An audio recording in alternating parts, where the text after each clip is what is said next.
Dear M fans, I'm really excited because I'm standing in front of the newest generation BMW M2. And it's got an extroverted, bold, unique design, and also it is a new benchmark in its segment regarding vehicle dynamics. 460 horsepower, 550 Newton meters, 0 to 100 in just 4.1 seconds, and an optional limited top speed of 285 kilometers per hour, in combination with an optional manual transmission and rear-wheel drive, makes this a really, really great car. Now I'd say let's go for a walk around the car.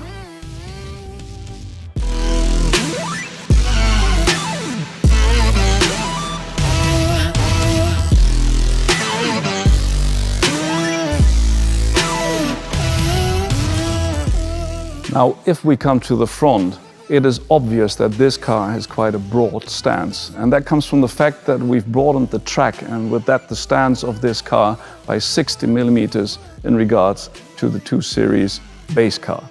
And also, what you can see is a lot of air intake and an M-specific kidney right here, but also down here and on the sides, a lot of air openings to cool down these 460 horsepower that come from our 6-cylinder inline engine. Under the hood, we have a lot of reinforcements to the chassis to exactly get this precision in driving, this agility and this feel that we know from race cars into the M2.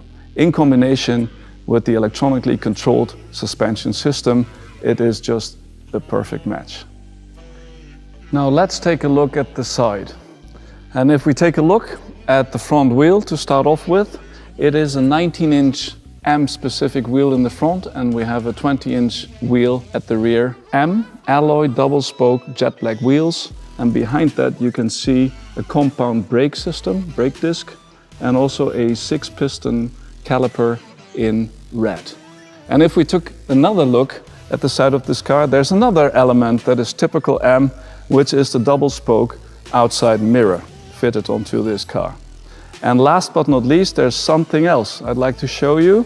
For the first time in an M2, we now have an optional carbon fiber roof on top. Now that's about the side and the roof of the car. I'd say let's go there where the driver is most of the time, to the interior. Come on and join me.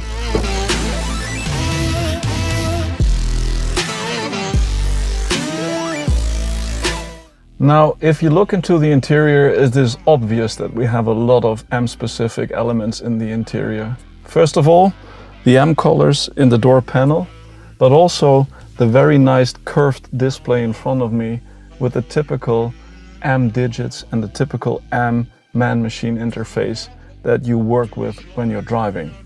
Also, which is new to the M2, we have an M steering wheel with an M1 and M2 setup button. And also, on the middle console, we have 2 new switches. One of that is, of course, the M setup button, where you then can change the settings for engine, transmission, suspension system, steering, and brakes. So that gives you the perfect setup, and you can pre-select it on the 2 buttons and then go and drive. The other thing is, the second new button is the M mode button on the middle console.